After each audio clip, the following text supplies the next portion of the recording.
Good afternoon, and welcome to this workshop organized by the College of Education's Office of the ADR. Thank you for being here today. I can see folks from Vancouver, from Tri-Cities, as well as from Pullman here. Thank you so very much for being here today. As part of our strategic efforts to continue to advance the research capacity of the college by building on the great work that our past ADRs have done, we have put together 8 different workshops this spring, some of which are opened, actually 2 of which are open to all the faculty. This is open to all the faculty. The next one will actually be open to all the faculty and senior graduate students. The workshop today is titled How to Have Productive Conversations with Grant Program Officers. It will be led by Dr. Roth McDuffie and Dr. Carbonneau. These are some of the finest faculty colleagues that we have in the College of Education. Really great colleagues, great collaborators. They have both actually done this work. They've gone to Washington, D.C. together to talk to program officers. They've talked to program officers in the comfort of their offices and homes. So they're just about the best that we have. And I will tell you why in a moment. Dr. Roth McDuffie conducts research on the professional development of prospective and practicing teachers in math education. Specifically, she focuses on supporting teachers' learning and development in the areas of equitable instructional practices and teachers' use of curriculum resources. She was the ADR before Dr. Brian French and made such a huge impact. Some of our initiatives included taking faculty to Washington, D.C.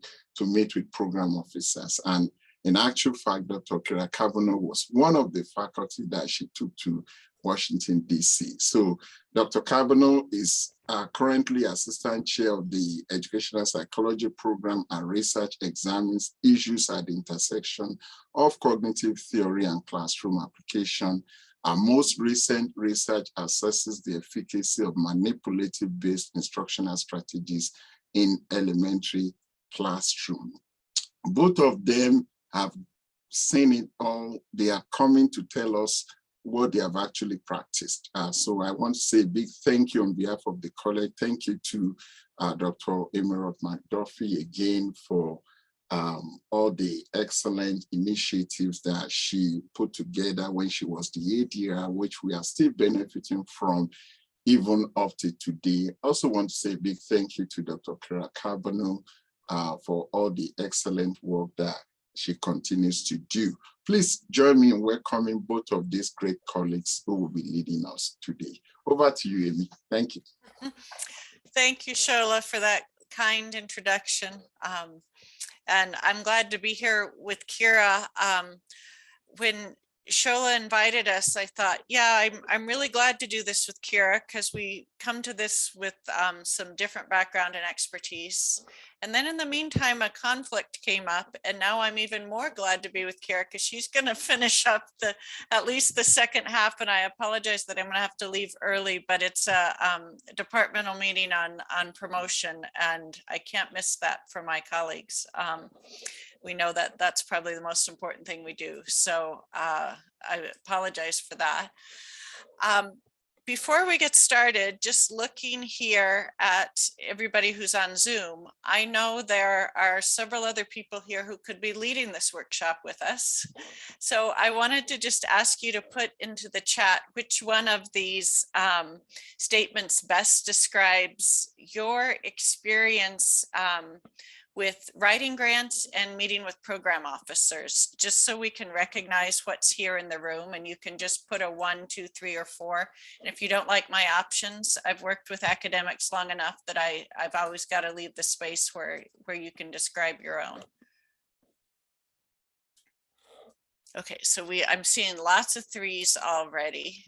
Some would be 3s with exclamation points, I think, if I had that option. some twos, and no ones. So we've got a fairly experienced group here. So I really invite you to, we're going to do sort of a brief overview to get big picture ideas. That's not to say you can't ask questions as we go along, but you might want us to, it might be better if we get through our slides a little bit, and then hopefully have lots of time for discussion. And I'd encourage everyone to contribute their own expertise to the discussion. And also you might note, as we're talking, who has experience in different areas, because once you'll learn quickly is that this kind of work is not the same for every agency, every funding agency. Private foundations are different altogether. Different calls within the same funding agency, it can be a little bit different. So there's some commonalities here, but there aren't hard and fast rules or recipes to follow. So as folks share their experience, really think about who might I consult. After Shola's kind introductions, I don't have a lot to add except to say I wanted to sort of qualify where my experience lies, and then Kira can do the same. Most of my funding has been from NSF, and that's over lots of years at this point. And I've been on a lot of NSF panels too, but most of what I say is really applying to NSF in particular. I've done some work with private foundations, which talking to program officers there can be quite different. And then as Shola mentioned, when I was serving as Associate Dean for Research, I helped to organize a trip to DC and helped organize meetings between faculty and different agencies there, including Department of Ed and Institute of Educational Sciences, as well as policymakers like folks in congressional offices who ultimately control purse strings and the key agenda and what government agencies at least want to fund. So I learned a lot there, but that's sort of extent of, but also limitations. I don't have as much direct experience with key funders like Department of Ed and IES as Kira does, and Kira can say more there. Do you want to add, Kira, to your own experience? Sure. I'll kind of qualify my experience first. As Amy mentioned, I was one of the faculty members that was able to go to Washington, D.C. I was able to talk to IES program officers there, as well as Department of Education.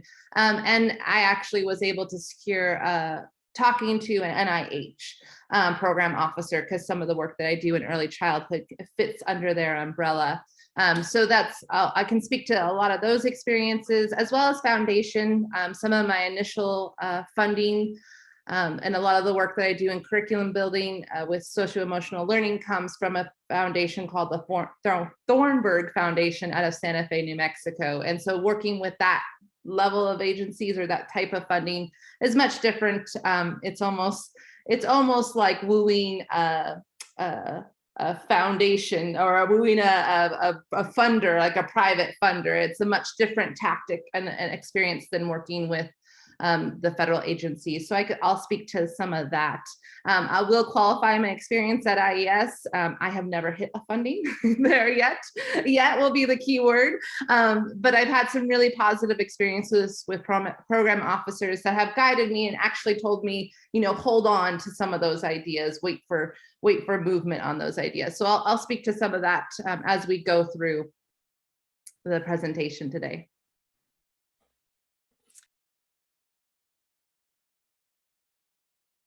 Sorry, thank you, Kira. I think we have folks on. I saw Brian on earlier, and I think he's had IES funding. And Shola, have you as well? No, Brian Okay. French is our IES expert. So we have it in the college, and you have really good folks with with Shola as ADR and Laura that can connect you when you need a particular, when you know you're working with a particular agency and funding. And we also have folks in the foundation office that know more about private foundations. And I've likened that to a junior high or middle school dance. Because nobody quite knows what the other one wants and everyone's looking for signals, and either end might not be good at reading them because sometimes they're new to funding education. So it depends on who you're working with. But anyway, I think we have Esther Pratt still helping with that, and other resources. So that's a quick overview of what we can offer and what limitations might be in talking today. I like to start with these terms because I've done a number of presentations now over the years on writing for grants and so forth. And I'd get halfway through and realize I was using words in sort of a grant register that might not be familiar to everyone else. So the first one is call, and we use this like a call for proposals with conferences or for a special issue of a journal. It also applies as the generic term with grant funding when a call first comes out requesting proposals. Solicitation is another word, same meaning, request for proposals or RFPs, and we like to use the acronyms, of course, because why not? NSF at least uses dear colleague letters when they're sending out a new call that wasn't a funding opportunity before. So, and I always thought that was a weird term, dear colleague letter, but DCLs. So that's another one. Letter of intent, a lot of times foundations and more within the federal agencies, they'll ask for letters of intent ahead so they can get an idea of how many proposals will be coming in. In some cases, they're consequential in that you write a letter and they'll tell you whether you can then submit a proposal. Or other cases, they're just wanting to know numbers to know how to plan for it. And so you just have to read that. But those are some key terms that could come up today. And I just wanted that little glossary out there out front. Did I leave off anything? Because this was just stream of consciousness. They're not even alphabetized. That anybody thinks we might need in there?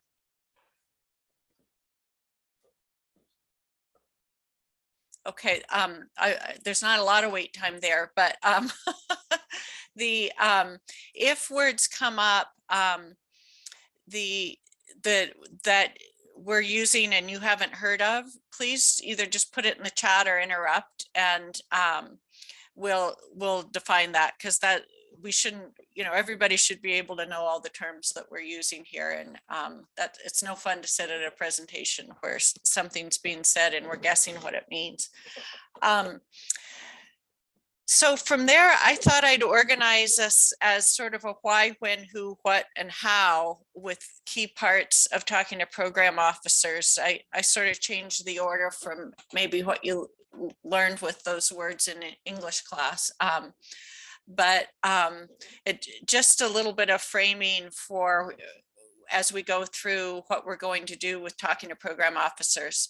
I have a Zoom window here. We talked about the trip to DC. I don't see those as probably being welcomed quite yet in the COVID context, but that's something to think about down the line, is folks actually do go and visit and sit in offices to talk to people, where you get a little bit kind of different focused time, but in the meantime, we can still have those meetings over Zoom. So, and no one ever had to travel to get to that too, but sometimes folks thought it was worth it. And I know on the trip that we all did, and people can talk about this later,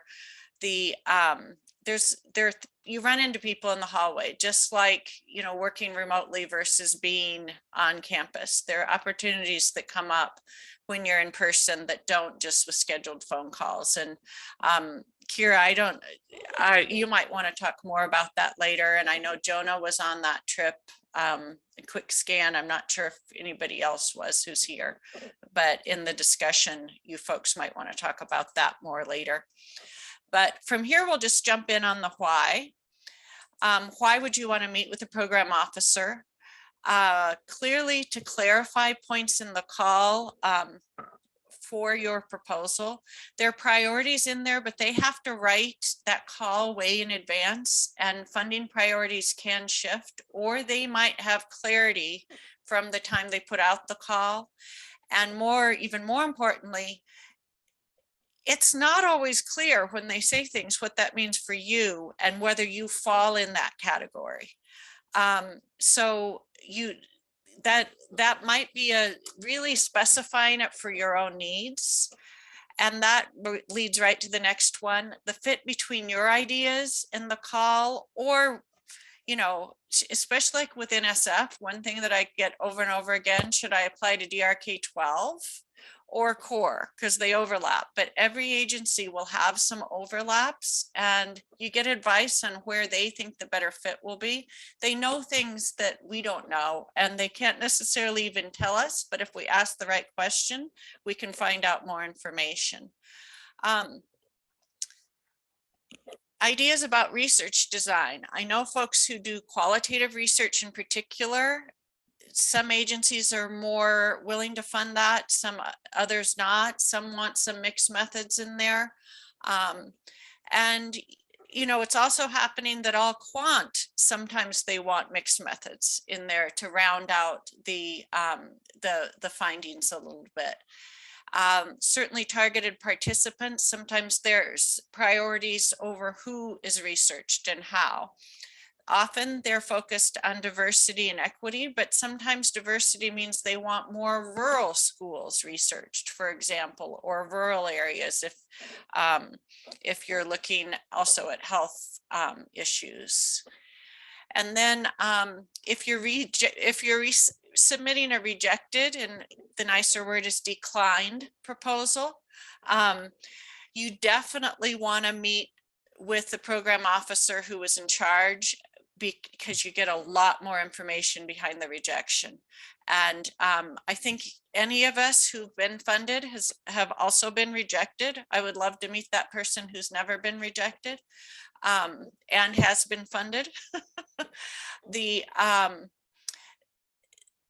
One of the things I've found is they have to write your rejection so that it's a clear rejection and aligns with the decision. But that means they might underplay the strengths and what they want you to put in when you resubmit. So that's, you know, that's one of the reasons in particular. Kira, do you want to jump in before we go on to the when? Yeah, I can jump in quickly just to talk about that, the idea of the why, right? Really getting to the nitty gritty of why do we need to meet with a program officer. I'll offer a concrete example of a proposal I submitted to IES. It was rejected, politely declined. But I felt there was a lot of encouraging feedback for resubmitting. And so I met with the program officer. However, there was a change in the call between resubmissions, right? So and it was one line in the call. And so if I hadn't met with the program officer to really talk about that one line of the call, I might have fine-tuned everything and submitted and then got another rejection because of that new line in the call. So there was a need for a different learning outcome to go down to the student level, which my current call didn't do, or my current proposal. So I think really a good conversation can fine tune what is meant by certain things, especially if you're going for a resubmission and there's been a slight change to the call. I think it's really, really helpful to ask directly, you know, will this variable count for this new line in the call? And that was my specific situation. So really clarifying, and then just through the conversation of meeting with the PO, you can really think about that fit. One of the biggest things for submitting a grant is making sure that the agency fits your idea. The program officer can be that screening mechanism, so you're not wasting 6 months writing to a call that when they first look at it, they're like, this doesn't fit. So And I see some questions in the chat. I think we're going to get to those with the when, but I also want to add, Sarah says, what if you don't get any feedback but a score? Even more reason to meet with the program officer, but I will add there are some who won't meet with you, especially if it's private foundations. I think all of the federal will, but private foundations, again, remember the junior high school dance.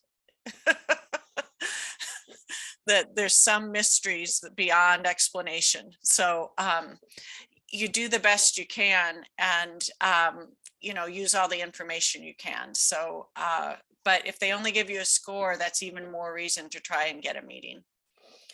So here's the when, and this might get to Kristen's question about what is the timing related to that. The biggest answer to when is don't get a meeting until you're prepared for one. You need to be prepared, because a lot of these agencies like NSF typically will give you one 30-minute meeting. So don't waste it thinking you can go back.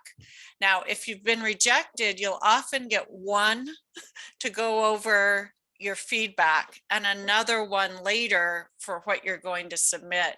But that can even be you might only get one. IES and Department of Ed, sometimes they require meetings and they'll give you a lot more time and will meet with you multiple times. So again, know your funding agency for what you're going to get, and don't use up your meeting without knowing what you're going into.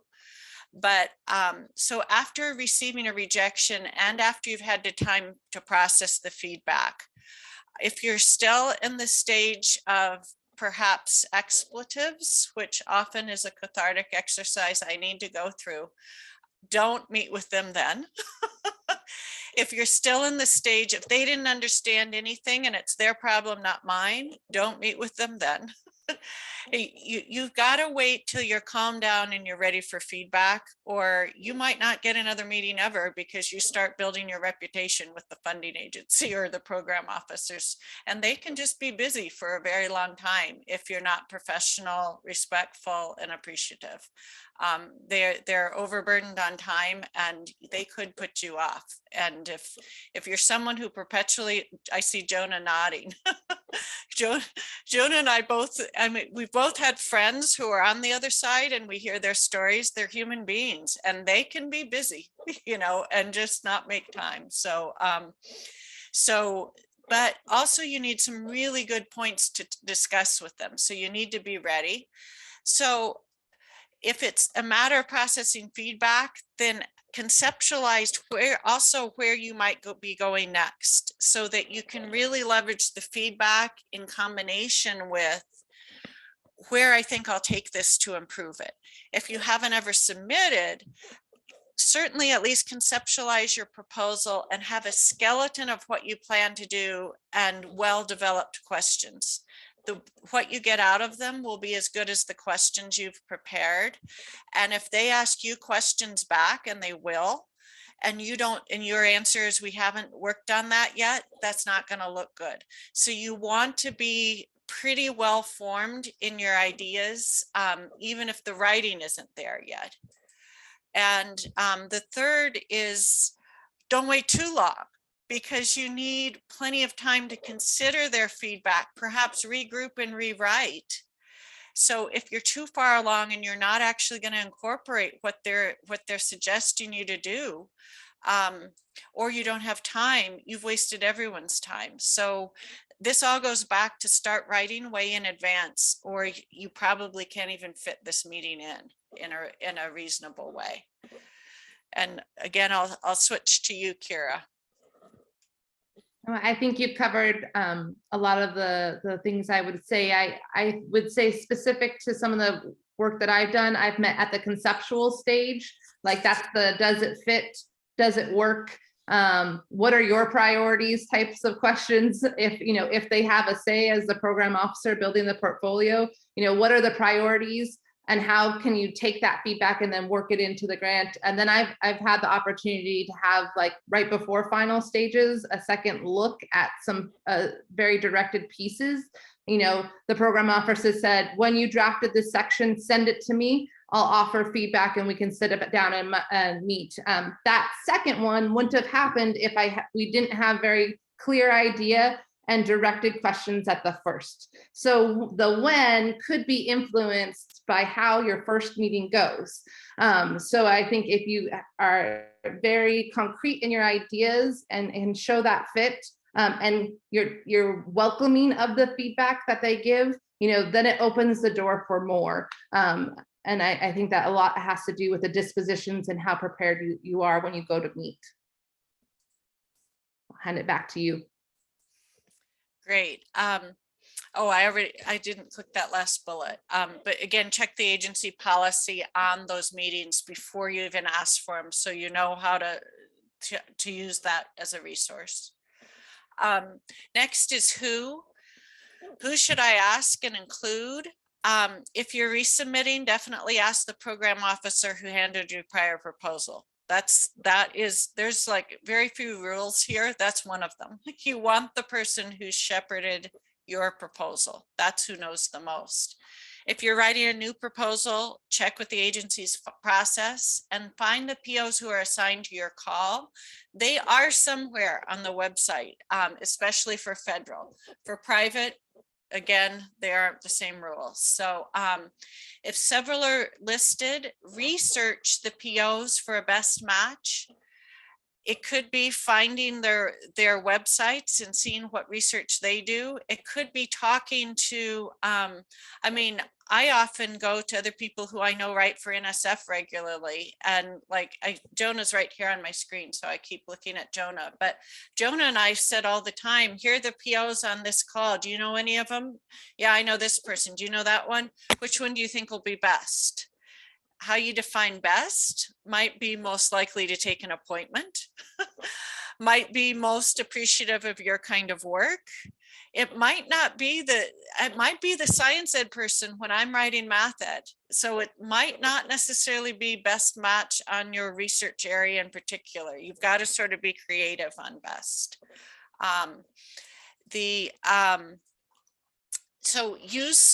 We need to use each other as colleagues because we know these people. They often are rotators, that in and out, or it could be that, Kira, like in Department of Ed, worked with somebody once before and found one particularly helpful and one kind of grumpy and not having a lot of time.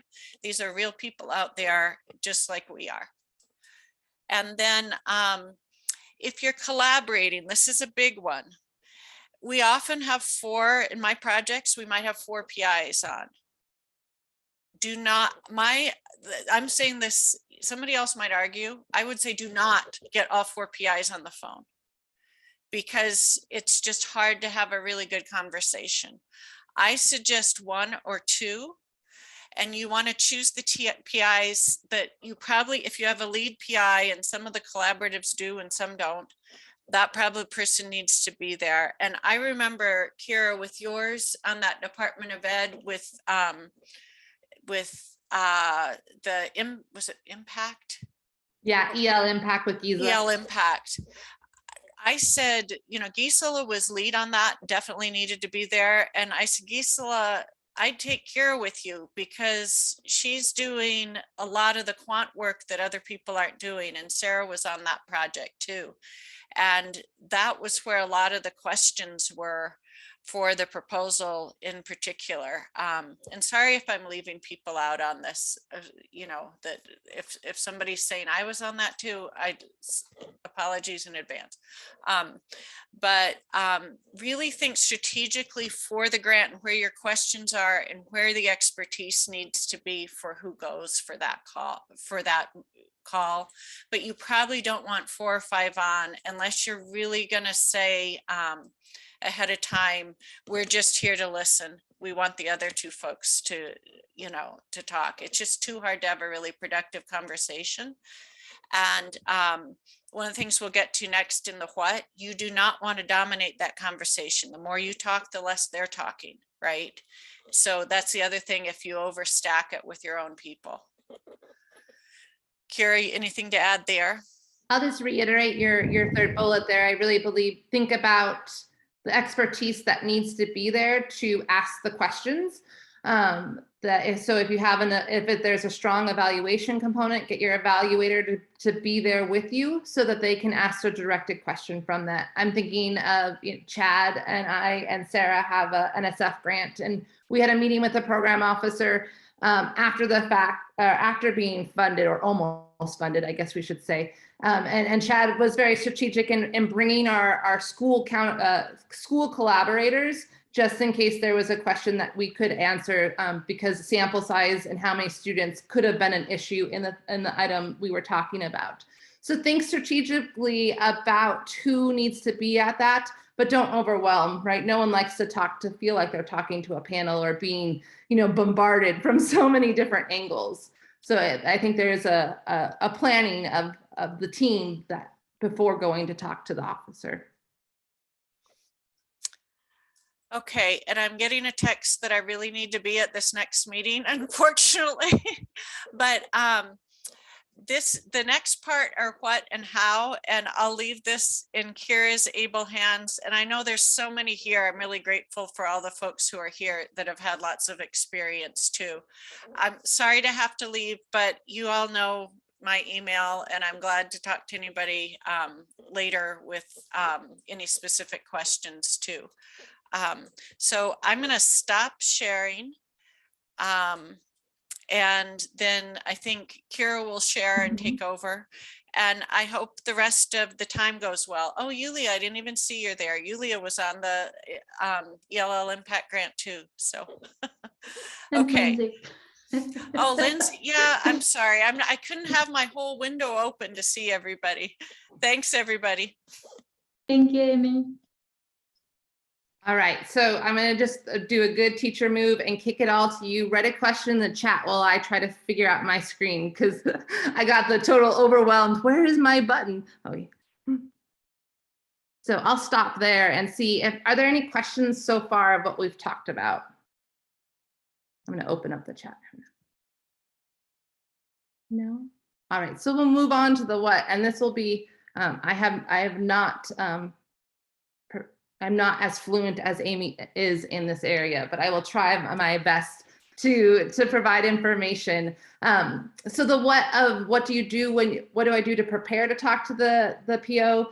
Prepare the one pager. This can be your letter of intent. IES is very, you usually have to submit that letter of intent. Well, to actually cue the program officer to set up a meeting with you oftentimes.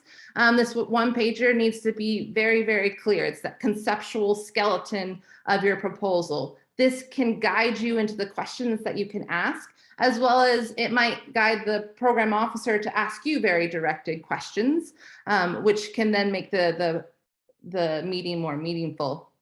What do we include in this one pager? A brief overview of ideas, aims, methodology. This is big picture, not the nitty gritty of how you're going to get that done. One of the things that I try to put on there might be the deliverables, or if there's a question around the deliverables in my one pager, I might say, this is an area we need help with. So somehow cue the program officer to look at certain areas of your proposal or of your one pager. Like, this is where we're struggling the most. That gives them some think time. One of the things that I've done in preparation of meeting with the PO is actually I sent my questions ahead of time, because some of the questions are big questions, right? And they need think time on those too. Always have a few high priority questions. I know that when we're, as a team, a grant team, we're working on thinking about who's going to go to the program officer meeting. What are our big questions, our high priority questions? We think through the whole proposal and where are we going to need the most guidance. Most of my experiences tend to be when they write X in the call, we think we address it by doing this. Is that kind of a correct interpretation? I think by asking those types of questions, you can get to that priority of the program officer, and then make sure that you really are a strong fit for the granting agency. Laura has been phenomenal in all the work that I've done. So thank you, Laura. She has looked at letters of intent. She's then looked at entire proposals. These are really, Laura is such an excellent resource for us to, be able to utilize. So I would take the time to build that into the schedule. That's one of the key components that has to happen is the timing of when Laura can look at things, build that into your revisions, build that into the feedback that you get, and even your letter of intent, right? How can you craft your letter of intent? How can you craft this one pager to elicit the most out of the program officer? Laura is really great at helping with this type of work. Thank you, Kira. I'll prioritize any one-pagers that come to me, try to turn them over quickly. And I'm sure Shola may be able to help too with the conceptual parts of that as well. Yes, and I believe, Brian in his role has looked at one-pagers for me, Shola and Amy in her previous role as ADR. One of the nice things about having other eyes on your one-pagers is they can point out where they don't understand. Right. And as soon as they're able to say, what does this mean? Then that's an area that has to be there, right? Because a reviewer, a PO officer shouldn't have to try to guess at what this means. And so if you can clear away the cobweb, that level of cobwebs first, then you can get to the nitty-gritty later on. And so I don't get to bounce it to Amy anymore, but anybody else with lots of experience, anything else that you would do to prepare to get ready for the program officer?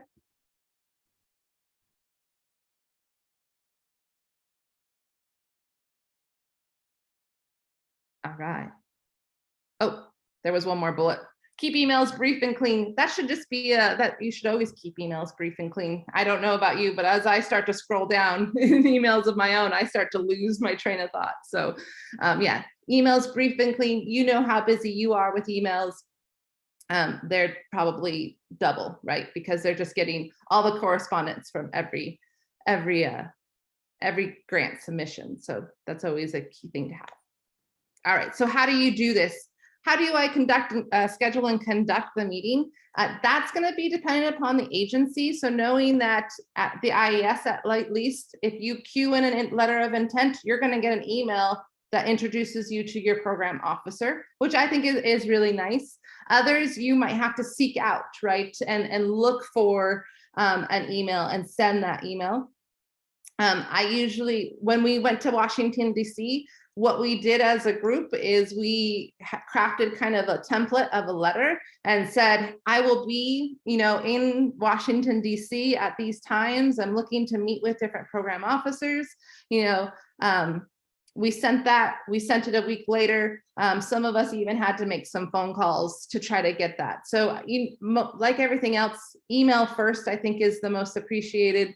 Sending a second email probably never hurts, especially as emails get queued down the email box, and then reaching out by phone. If those haven't worked, you might look to a different program officer in the area.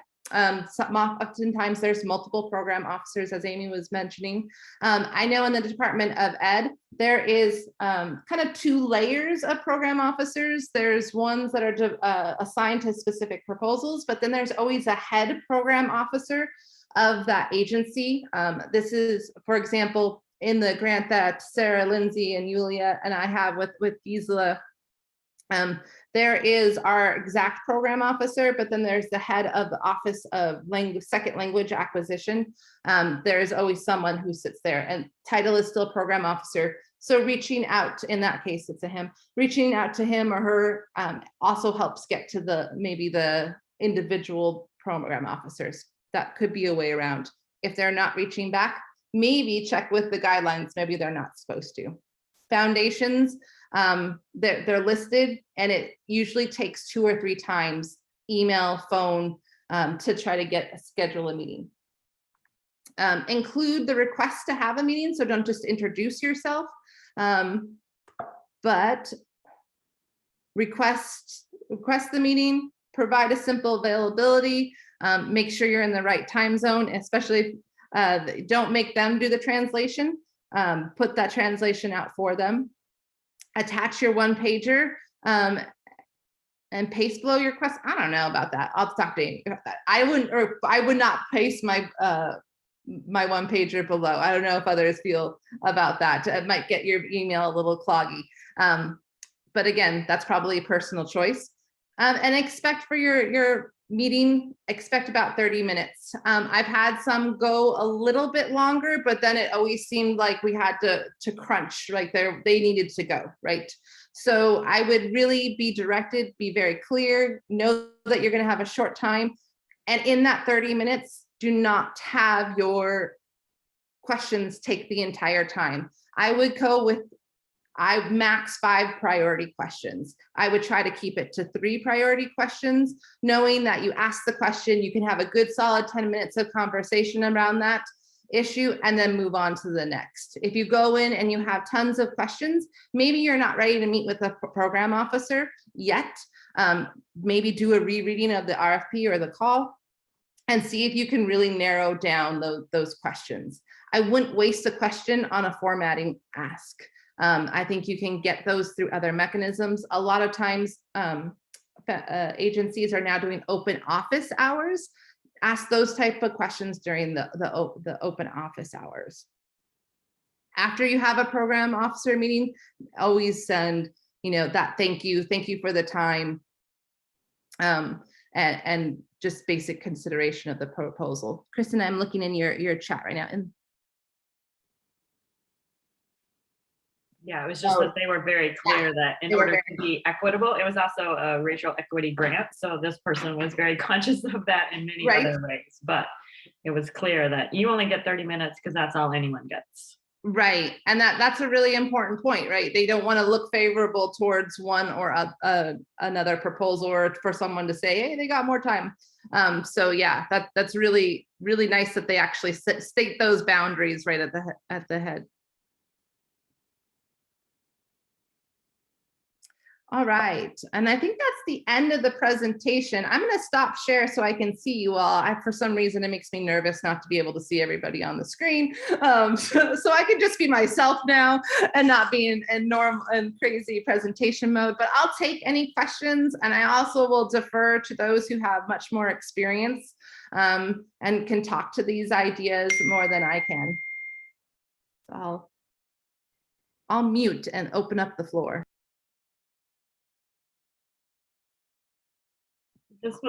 So I had a question that Amy kind of alluded to, so what made me curious is the comment about often you have this meeting to see, does this actually fit the call? And I know, again, they're under these strict guidelines and everything too, so they can't answer that question. But Amy said, but if you ask the question the right way, or you do this, so how do you kind of feel that out? I imagine a lot of it is just like the feel, but how do you really figure it out? Yeah, and I think it's not, so lots of proposals could fit. I think the question is it a priority? Right? Right, exactly. Yeah, that's it. Yeah.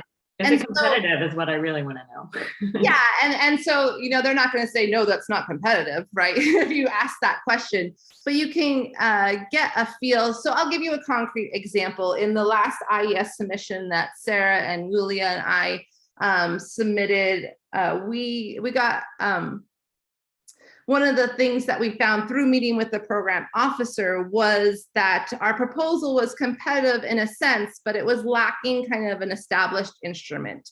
And so through our conversation of not, is this a fit, but here's our idea. We were kind of presenting, we gave her the one pager, she asked us some questions, and then she said, well, how are you going to assess that? And I said, well, that's the part that we don't have, we don't have yet. There's nothing really established in the literature.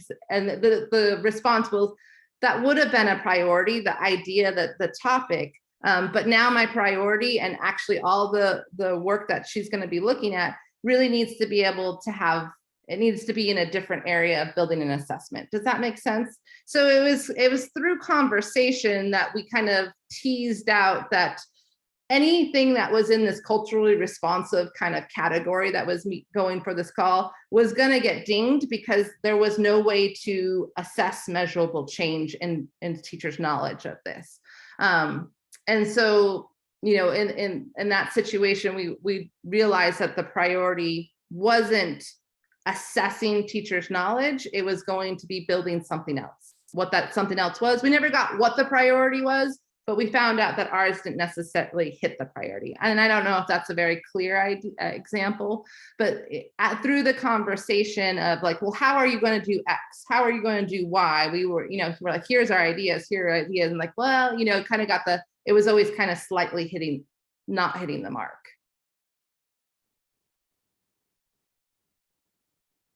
And just to follow up on what just Kira said, she just got the faculty funding to develop the instrument and getting ready for the next IA submission coming up.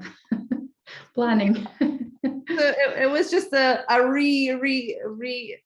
reorganization of timeline of like, we have to be able to be funded under this grant in this way. We had to show measurable change. So and they were looking specifically through that. But if we weren't able to show like that list of how we were going to assess outcomes, we wouldn't have gotten that information. So I think that's really important to know. I would also say this was a resubmission. And one of the things that I think we need, that I've learned, is that feedback and how detailed it is really dictates how close you are to funding. And so if you're getting very generic feedback, if you're getting very, you know, well, think through the setup of the study, the setup's unclear. Well, then you're not close yet. And so as you are meeting, if it's a rejection and meeting with the program officer for a resubmission, really thinking through the feedback you got through that first round and the level that you got. And if it's really, really specific, you can ask really, really specific questions, and that's going to move the proposal forward. Where if it's really generic and you're kind of unsure what to do, that to me means you need to regroup and start again, and then kind of start that idea over again. Another thing I would say to do is to check the program officer's expertise. And I draw on that from, you know, Chad and Sarah's grant that I'm on. If we didn't understand the program officer's expertise in the specific way he wants us to do a portion of the grant, we might have missed the mark of how we responded to feedback in that communication. And so Chad did, you know, a wonderful move of like, okay, let's figure out who this program officer is. Let's figure out what do they study? What do they talk about? And that can help you craft your messages back and forth if you're in kind of having communication about funding or thinking through feedback. You know, you can also say, well, you know, that feedback is coming from this particular framework, and that's not this project. And so maybe you need to shift right to a different agency. So understanding program officer expertise is really important.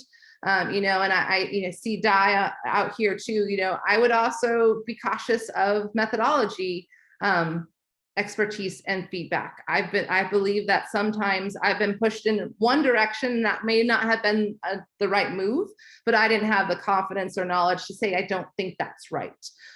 So remember, not all feedback is right. and we have to be careful of that too. So knowing their expertise and what do they study and what do they publish on, I think is really, really important. Oh, we got that, Kira.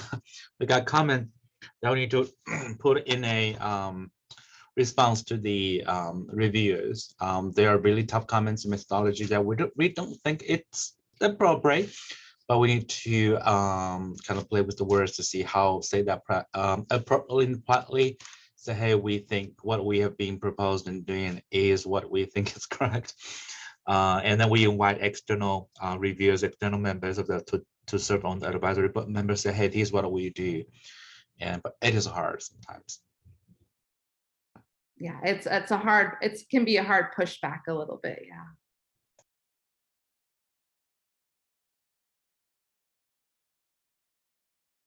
One thing that I noted, Amy had mentioned those kind of hallway conversations with program officers. I mean, we're barely having hallway conversations at the university level. So to kind of think that far forward, if we ever get to travel back to DC to actually meet face-to-face with program officers, I do think that if you have the opportunity, for some reason you were in DC and you were able to schedule a face-to-face, it was really beneficial to talk to them. And that's where I was able to meet an NIH program officer that really this funding wasn't on my radar. And so just because I'm education, I'm a classroom teacher, I'm so trained in the education ways, I didn't think about National Institute of Health as a potential funding source for some of the development work that I do. But the IES program officer actually was like, well, have you thought about NIH? I have a friend over at NIH, and was actually able to get me in. So I think those hallway conversations are really beneficial. And so if you can, and again, that's like future utopia world, if those things do open up again and you're around, I think that might be, it really was a unique experience, gave me some confidence, allowed me to be a reviewer, right? They met me, I sent my CV, we sent, just an introductory of who we are and what we're trying to gain out of it. So it was a really good professional development opportunity. Kira, I guess I have a question, and then I don't, sometimes when you're the one facilitating, you don't get to see questions in the chat. I think Sarah had a question too, but my question is, you know how you and Gisela and I submitted for the NPD grant this cycle, and I believe Yulia and Eric and Judy and other colleagues did as well, and we all got those scores, right? And then we like emailed Dr. Lope, I probably shouldn't say names, but yeah. And he kind of, I felt like he gave us not a lot of helpful, and like it was just sort of like, okay, we'll check back on like he didn't give us the cutoff score, and then it was like, oh, just check the website to see who's been funded, and I just kind of let it go at that point. And I'm just wondering, for you or other folks here too who've applied for like Department of Education grants, like would it be worth, now that it's been a while, like reaching out again, or if maybe they still have funds left, they might put out for sometimes I think there's an opportunity to reapply the following year. Like, right. Would that be a situation where it's appropriate to email him and see if I could meet with him? Or yeah, I've never had a Department of Ed with the kind of the individuals that do the scoring the one that you were actually corresponding. Gisela and I've had lots of correspondence with our RPO that we have the grant on, but none of it has ever been meaningful or helpful. And so I'm kind of saying, I kind of think that might be part of the Department of Ed's kind of flow. So I wouldn't actually reach out because I've never had a response back to have a meeting. I've never had a response back of explanation of scores. I've had, it seems to be in that specific arena a little bit disorganized. They don't even acknowledge that we submit our quarterly reports or anything like that.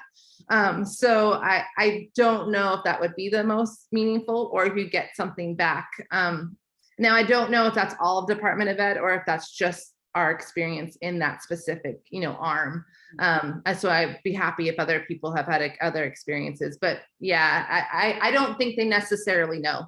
And so I know when we talked, when we've had our face-to-face with that program officer, when we go to the evaluation conference, they've never have any knowledge of anything we've submitted or anything. So the reviews go out and I think they get a score back, and they don't necessarily know any more than that, because I don't believe they're in the room when the panel is going.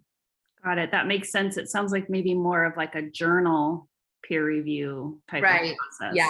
Yeah, it does. And they do it separately. And then I don't think that, I'm not even sure there is a panel. We'd have to look that up. So Sarah, I see that you have a question. And do you have any insights about how they assign POs ultimately? I don't know how they assign POs. That might be a good question for others. If anyone knows that, every time I meet with the PO, it's super helpful, but they aren't the ones who end up with my proposal. That, I don't know, Shola, you're gonna have to ask that or answer that one with NSF. I could. Brian is still here too. Brian might speak to IES. I think POs for NSF I mean, most of the POs at NSF, they are rotating POs. Any of us can actually, I've actually been asked if I would like to come over to DC to be a PO and apply for it. You apply formally, you go through, there's a normal application process to go through, you do the interview, and then if you get selected, you can stay in DC area, Virginia area for 2 years, and then it could get renewed for an additional 2 years.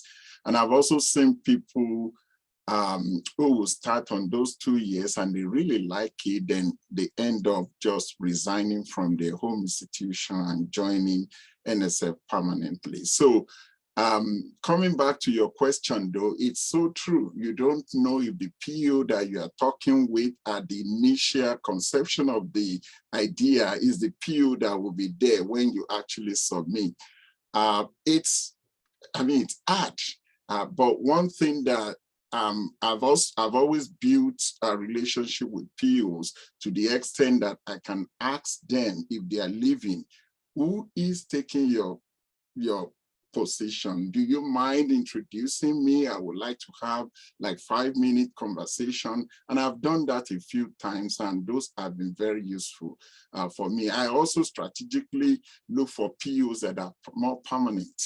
Sometimes, because sometimes for NSF program, for a particular program, you can have 3-4 different POs. So if I'm asking for a meeting, I look for ones that are more permanent in that division or that program, rather than the rotating one. Brian, do you know how this works for IES, please? Sure, IES also rotates very similarly. They do tend to have long-standing people that are around if you just look at names, but they do rotate through programs. As one example, we had a PO I knew who's the PO of our current project, but tomorrow we're meeting with her because we're getting a new PO because she's moving on to a different post still within IES. So even after something's funded, you're not guaranteed to have the same PO all the way across the life of the project. So our team will get to, kind of learn this new PO, their style and their wants. Because they all carry out what they're supposed to do a little differently and have more or less flexibility in what they will let you go through with. So it's, it's always a learning process when those change. Thank you, Brian. Sarah, I hear you. It's a learning process, as Brian said. Yeah, but if the PO is still there, you can actually ask. I mean, I've done that a few times. Please, do you mind introducing me to your colleague and then you get to know them and talk with them?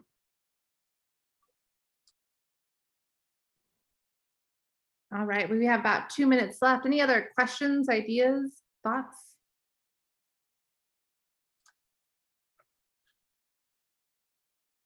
Well, if there's none, can I just say a big thank you to you, Kira, on behalf of all of us here, and thanks to Amy as well. Thank you for sharing your talents and your wisdom with us this afternoon. It's been such a great session. Thank you so very much. Next week, 21st, yes, there won't be any classes, but at least we were told that the university is still open. We will be having another session, which will be open to all our faculty as well as graduate students. This will be more of a panel. How did you become successful with grants? We're going to have Dr. Dave Slavitz, Don McMahon, Molly Pelton, and Chad Gotch, covering different funding agencies. Dr. Brian French sent apology. He was supposed to be there, but things didn't work out. But we will try and bring in Brian. Brian, you're still here. We'll try and bring you in before the end of this workshop series. So Dave Slavic can speak a lot to Department of Education and NSF, Don, NSF. Molly can speak to NIH. And Chad has experience with NIH, NSF as well. So hopefully next week we will have another great session with this panelists. They will be talking to us about tips and strategies for successful grant procurement. Thank you again for being here today, and look forward to seeing many of you, all of you, next Monday. Thank you, and thanks, Kira and Amy. All right, bye.